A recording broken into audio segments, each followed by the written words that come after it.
Hey everybody, welcome back to Double D Vintage Baseball Cards. My name is Dylan. Okay, I have a lot to say right now. I've got a lot to talk about. I'm gonna make it as short as possible, but I also have a gift from Brent Richards Collects, and I got a gift from Jason Fisherbike. Jason's I already opened because I thought maybe it was an eBay package. I had no idea.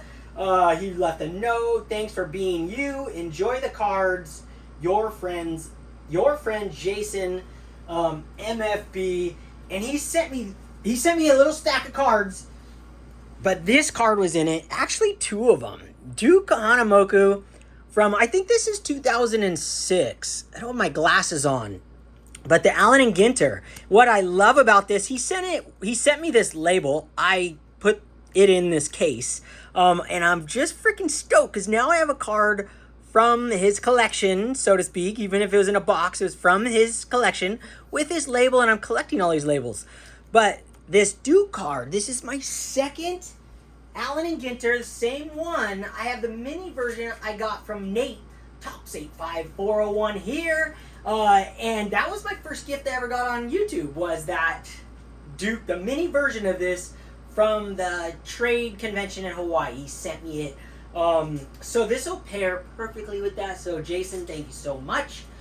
Before I open this package from my buddy Brent, I gotta say something. So Jeff Wilson I know he does these things just to get a response. And he finally hit a button that I completely disagree with. Normally I just really, I agree with him a lot of times. Like the last time I did videos, yeah, I'll hang out with you. Yeah, I agree.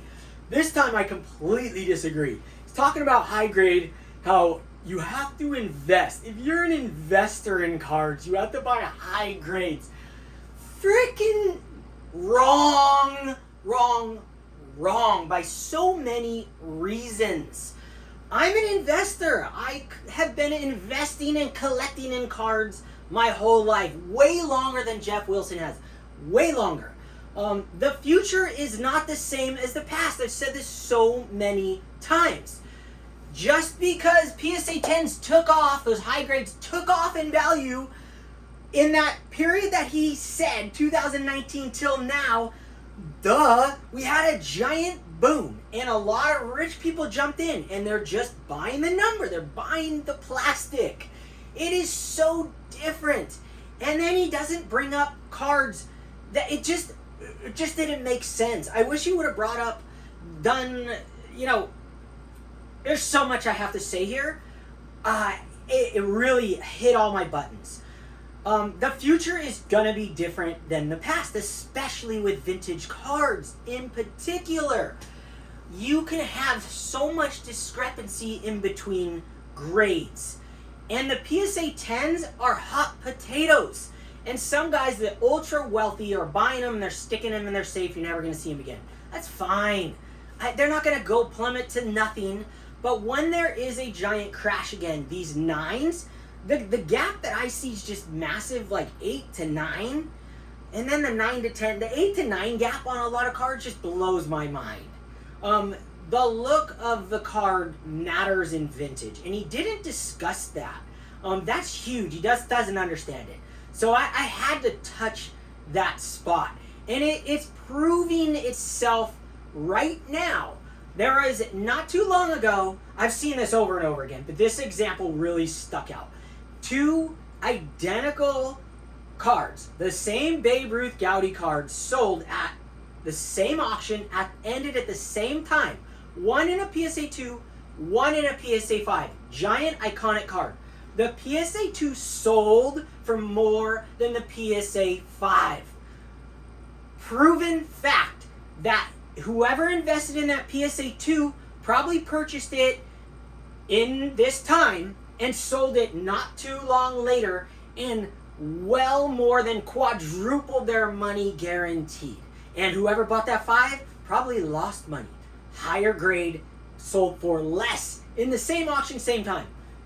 The future is about the look of the card, the vintage card, taking advantage of these grading scales, the technical number. Take advantage of them. So now I understand, like, all the guys that, like, always get rallied when he says something dumb or says things like this. I normally just don't. It doesn't bother me. So, I guess I'm in your boat now, guys. I just think he was way off base and way wrong. And you can nitpick and cherry pick any data you want. But just because something happened in the past doesn't mean it's going to happen in the future. This hobby goes through changes. Always goes through big changes, and things are changing in front of our eyes. I wasn't going to bring this up, but I just recently sent some cards to Fanatics. And I just bought one of the cards I had just bought like 2 years ago. It was a Jimmy Fox Gaudi 1938 without the scribbles. It's a 1.5. Lowest grade, Geoff. The lowest grade possible. 1 being just lower. A 1.5. I bought it for $315. All in taxes, fees, shipping, everything. I sold it now. And I bought this at the peak of the market. It was like literally the peak of the market. In the peak of vintage cards. I sold it just this week. It sold for $760. Why? Because the eye appeal on it was incredible. I don't know the percentage on that. It doubled its money, whatever that is. The 10x, 1x, all that crap. I don't know. It doubled its value. More than doubled its value. And that was only in the last few years. I bought it at the peak, sold it now. Like, the future is different, guys. So if you are new to collecting, you're probably not watching my channel anyways, but I urge you to re-examine your eyeballs when you're looking at vintage cards. Stop looking at that number. He is wrong. Investing in cards doesn't have to mean high grade. Even in his video, even if you were Marshall Fogel and a lot of other guys, even when I was buying PSA 7s, that was the smart move back then, because the gap for like 20 years from a PSA 7 to a PSA 10 wasn't astronomical. That has only recently changed because you have a bunch of rich people and a bunch of people who don't care about anything. They just probably tell someone to go buy them a bunch of PSA 10s. This is what I want. Here's my list of cards I want, or give me a list and buy me these cards. Money doesn't matter.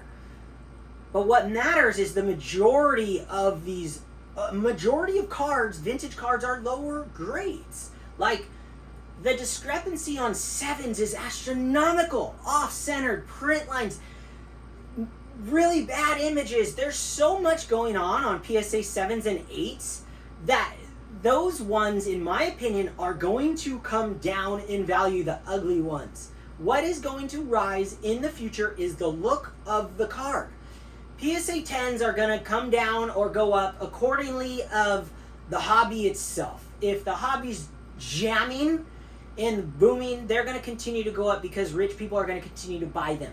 But the lower grades with the good eye appeal will always have a trajectory of going up or staying level. And they won't just come crashing down, because the people who are buying those are the smart and savvy people like the Fogels of the past. And like all of us that were buying the higher grades in the past, now the future is bright for those. Those will hold their ground. I'm telling you as is fact, but I am telling you opinions as I do.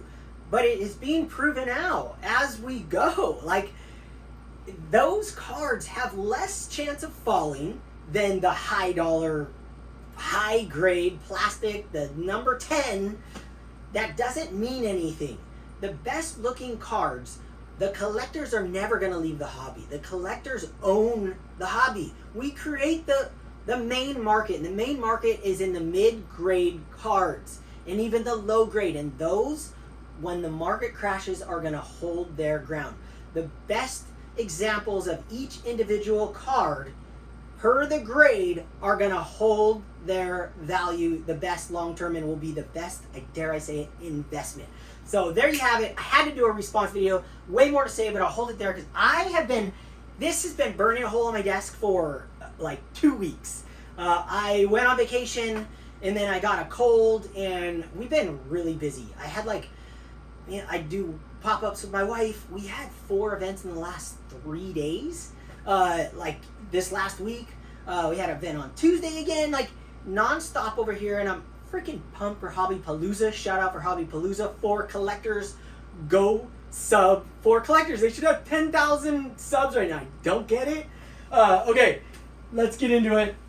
Make sure I'm still filming all that fired up madness. I'm freaking pumped. Brent has sent me some epic cards over the last couple years. And I'm really excited to see what he sent me. I think I know what one is. But I'm not sure the rest of them. And I'm not even sure he's going to send me that one. But he texted me and said he was going to. All right, what do we got? Oh, wow, that's sick. Oh, there's 3 slabs in here. Woo, baby. All right, let me switch the focus so we can really dive into these. There we go. Oh, that didn't work that good. I'll go back. That's fine. All right, let's see what we got. I love it. I love cards in slabs. You guys know it? It's just like extra pizzazz. That's why I like graded cards. Because they look so dang good. Yes, it is. Yeah, baby. Oh my gosh. Okay, so he put out a video yesterday. So funny. Brent, you quit YouTube and you've done like 3 times more videos than I have since you quit. I can't even keep up with your videos. It's freaking hilarious. I've done 1 video in the last like 13 days or something, and you've done way more. Oh, I love it. You covered each one. This is the sickest card. So he did a video yesterday, and I commented, and I go, the Ichiro gets me every time. And he sent me one, and he texted me. He goes, did you open that package yet? And I kind of thought maybe one of these was in there. Oh my gosh, this is incredible. Majestic moment. Now, Ichiro, now I believe these are from the Japan Topps Chrome. Japanese Topps Chrome baseball card. And he's going for the whole set. And dude, I could easily be sucked into going for the whole set. These are incredible. Shine. Woo, that is sick. Thank you, Brent. That is a treasure. That is a really special card. Especially coming from you, because I had never seen these before. Never seen the set. Dude, thank you. That's spectacular. Yes, it's here. All right, next one, he put a cover over it. Was in my collection for decades. Now, that's truly special. And what's even more special is I've never had this card before. Not that I've never had this card. Wow. Wow. Wow. Ooh, look at this. Donnie Baseball. 1984 Donruss. To match his flip, one of his personal cards in his collection, Don Mattingly 84 rookie Donruss. That's freaking crazy. Who sends people these things? I don't. I mean, this is like, I could never unload a card like this. Look at that card. And it's freaking like cherry mint. Like, that is a gem mint 10 right there. Holy crap, that's sick. And to have it in one of your slabs too, one of your personal Madden League, your favorite card of all time, from your favorite set, at least for your favorite set of all time right here, with your slab and the design, spectacular, Brent. Dude, woo, you crushed it. Like, grand slam with those 2 cards. Full blown, hit the spot, and Fisher Bike hit the spot of my collection that I have created over the last couple years. It's just, those are like lifers. Magical. All right, next one, what's he say? Original photo slide from 1976 Topps photo shoot. No way. What? You unleashed one to me? Holy crap. In my Angels uniform? This was used on... Oh, I gotta get a light. This was used on a 1976 Topps card? Or at least during the photo shoot? Dude, there was a video that he put out and he shared these. These are one of ones. Oh, you gotta have the light coming from behind. That's the key, right? Oh my gosh. Too much light. Holy crap. That's incredible. Oh my God, I gotta look at it. Wow. Nolan Ryan, it looks like he's being interviewed. Wow, what a special card. What a special gift. Yeah, I'm calling it a card. Dude, Brent, I can't believe you did that, man. I can't believe you sent one of these from your personal collection. I mean, that's a one of one right there. True one of one. Whew. Wow. Wow. Woo! This is going on. This is probably going to go in my window area so I can look at it where light. There's going to be some kind of light behind it. I'm going to find some perfect spot for this. Dude, thank you, Brant. Dude, I can't tell you guys how much that means to me. I appreciate that so much. Those are insane. So thank you guys so much. Thank you guys all for listening to me talk about the hobby and things I love. Oh, last thing I wanted to share.